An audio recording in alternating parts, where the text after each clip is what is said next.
What is up, addicts? Welcome to the Fantasy Addiction Network. We're doing our last must draft my guys video, looking at the tight ends today. One of the hardest positions to get right. Honestly, the position across the board with fantasy analysts that is typically the most inaccurate when we look at end of season versus preseason projections. Tight ends tend to be the ones that have some of the most wild projections. Part of that has to do with the fact that tight ends are very injury prone, and honestly, they're just really hard to figure out who's going to end up being the breakout candidate. So what we've seen has become the more optimal strategy is to just take a few towards the end of your draft and hope that you get the next George Kittle or Mark Andrews.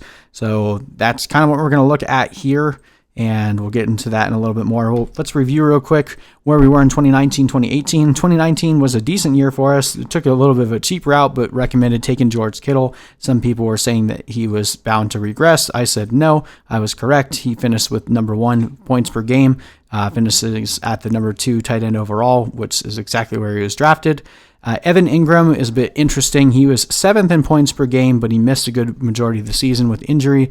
Call that a push, but if I recommend Evan Ingram to you again and he gets hurt again, we'll call it a miss because this guy can't stay healthy for anything. Recommended Mark Andrews, so that was a massive hit last year. Being drafted as the tight end 14, finished as the tight end 5, and then massive miss on Vance McDonald, getting drafted as a tight end 8, didn't even finish in the top 30, so absolutely terrible from Vance McDonald. 2018 was not a good year for us. Jimmy Graham and Trey Burton both a miss. Delaney Walker really a miss as well, but got injured in week 1, so we didn't even have a chance to see. So we're going to forget about 2018 and hopefully never have a year like that again, but 2019, very good year for us. So let's see if we can find the next Mark Andrews. I'm not going to recommend George Kittle again, even though I do think that he's going to finish as the tight end 1 overall. So if you're going to take a tight end early, take Kittle over Kelsey. That being said, let's talk about who we think the next Mark Andrews is going to be. Number 1, we've got Mike Gesicki. Mike Gesicki, tight end for the Miami Dolphins. Now, coming into the season with the looming potential of switching over to Ryan Fitzpatrick to Tua Tagovailoa, that is definitely going to create, a little bit of an interesting mix in terms of how we expect this team to look when they switch over to Tua, but don't be confused. Tua is one of the best passing quarterbacks that we've seen as a prospect coming out of college in quite some time. And I think that Tua is going to be just fine, even if he does take over. And I don't think that's going to really hurt the fantasy assets all that much. So I still really like guys like Devontae Parker, Mike Gesicki. And then with everything happening with COVID, there were a lot of players that have opted out. Preston Williams might not even be ready for week 1. We have Albert Wilson that has opted out. We also saw Allen Hurns opt out. So there's not a lot of targets really to be dispersed elsewhere between Devontae Parker and Mike Gesicki. And last year, Mike Gesicki was 7th in targets, number 3rd in deep targets amongst tight ends, 4th in contested catch rate, and 7th in average target distance. So an increase in targets overall by volume alone, Mike Gesicki could be a very valuable fantasy asset. He had a pretty good stretch of games last year too where he was seeing that. It just took him a little bit to break out. So I really think that there's a good chance that this could be the year for him. He's also, just from an athletic perspective, he's in the 95th percentile or above in all of the relevant metrics: 40 times speed score, burst score, agility score, catch radius, and Spark X, all on Player Profiler at 95th percentile or above. So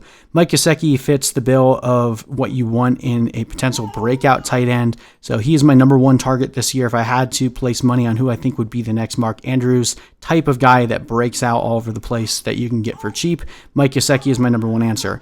All right, number 2, this one, man, it was a little bit hard to come to this place because everyone is pushing against me, and I know there's a chance that I can completely bust on this one, but we're going big balls on this one. We're going to stick with our gut, and we're going to take Tyler HIGBEE as one of our my guys this year. So last year, Tyler HIGBEE had the best 5-game stretch of any tight end in the history of fantasy football, and that's literally the only time he's done that. So I get the argument against him. But finished as number 4 in yards after the catch, number 3 in true catch rate, number 1 in red zone receptions, and even number 9 in hog rate. Everything in training camp right now is saying that this is a Tyler HIGBEE-centric offense. They shifted to do more 12 personnel, and it really worked towards the back half of the year. So I get all the arguments against him, but screw it. You'll know pretty quickly if it was a wasted pick. And if you waste your 8th or 9th round pick, it's very rarely going to ruin you. But if you hit on an 8th or 9th round pick and Tyler Higbee does jump up into that elite tight end 1 tier like he was playing last year, that can win you a league. So if you don't get Mike Gesicki, or you just want to take a dart throw at both of these guys, I endorse it. Like Tyler Higbee a lot this year for his potential upside. And if he sucks, just drop him or go get Gerald Everett, because he'll probably be on the waiver wire and free. All right. Looking next, a couple other breakout targets here. We'll look at TJ Hockenson. Now, another highly athletic guy that hasn't really done much in the pros yet. Obviously, only had 1 season, and he dealt with an injury most of last year. But in terms of what the Lions have on offense, Kenny Golladay, Marvin Jones, Danny Amendola, all of those guys are on their last year of their contract. I'm pretty sure Kenny Golladay is going to get another deal, but Marvin Jones is likely to be gone. Danny Amendola likely to be gone next year. So in terms of pass catching talent, the Lions are really going to want to assess what they have in TJ Hockenson. And if he can stay healthy, like in terms of his draft capital and his athletic profile, he's an elite tier of tight ends. So while we haven't really seen much yet in terms of production, that's really all you can really go with a lot of times with these tight ends, because when they break out, they never go this cheap again. So TJ Hockenson, grabbing him in the 11th, 12th round as a potential dart throw and trying to hit based on 1, projected target volume for the tight end, and 2, just going based on talent alone. I really like TJ Hockenson a lot this year. And then sticking on the talent regard without the production yet, let's take a look at JONNU Smith. JONNU Smith, one of the larger tight ends, and someone that I don't know why the Titans refuse to use him more in the run game, because every time they seem to give him the ball out of the backfield, he does miracles with it. JONNU Smith, though, finally being able to take over the tight end 1 spot there in Tennessee. Delaney Walker is finally gone. We already saw what A.J. Brown could do with this offense with Ryan Tannehill there. I think JONNU Smith is going to see a uptick in his workload, and if he's able to snag 6 to 8 touchdowns, could very easily become a every week startable option. And if not, at least a guy that you're going to be streaming in good matchups. And he's basically free right now. You can typically get him in rounds 12 or 13. So basically, with the exception of Tyler Higbee, we're looking at Mike Gesicki, TJ Hockenson, and JONNU Smith, and just throwing darts at people who are tight ends that we know who are athletic and have every potential to break out. Whereas with Tyler Higbee, doesn't really give you much in terms of athletic measurables, but in terms of team fit and the way that he already showed what he could do from a production standpoint, giving him the opportunity to potentially do that again for a full season. That is the reason why we like Tyler Higbee. So good handful of guys here. My recommendation is try to get at least 2 of them, and that way when one of them hits, you're already set to go. A couple honorable mentions. Obviously, I've already mentioned that George Kittle is most likely going to be the number 1 tight end. So if you miss out on a RB2 in the 2nd round, I'm almost more tempted to go George Kittle rather than a wide receiver there, because of the gap that George Kittle gives you over the next option at tight end. Evan Ingram still has the potential to finish as a top 3 pick, even though the amount of times he's gotten hurt, it's unlikely. But he's going at a discount this year. You can get him in round 8 or 9. Daniel Jones takes a step forward. It's probably going to be because Evan Ingram is helping him out. So if you want to take the risk, I don't hate you for it. Just make sure you grab someone else later that we have already talked about. Blake Jarwin, another guy that I really like. I'm just worried about his potential volume with the 3 standout receivers and Ezekiel Elliott there. I'm not sure how much Blake Jarwin is going to be used in this offense, but I really like him from a talent perspective. And then once Amari Cooper moves on and Blake Jarwin can command a bit more of a target share, I really think that he and Dak are going to have some pretty good chemistry. So keep an eye out for him. If someone gets hurt on Dallas, then Blake Jarwin could see a massive uptick in targets.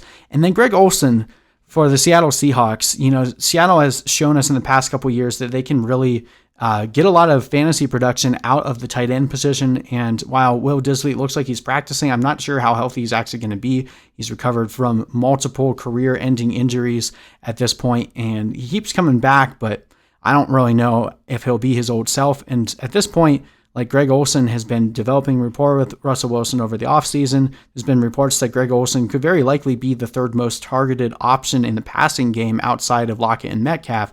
So the fact that he's going undrafted right now If you miss out on some of these other guys, or you just choose to go running back, wide receiver, quarterback in the later rounds, just throw your last pick on Greg Olsen, and you're probably not going to get a guy that's going to be like a 20-point a week guy, but he could be someone that you'd be comfortable starting every week for free. So a couple other names to throw out there, and hopefully that helps you guys. But this will do it for our must draft my guys for this season. Again, if you want more in-depth analysis on any of these players, I will put the link to our player breakdown video in the description, so check that out.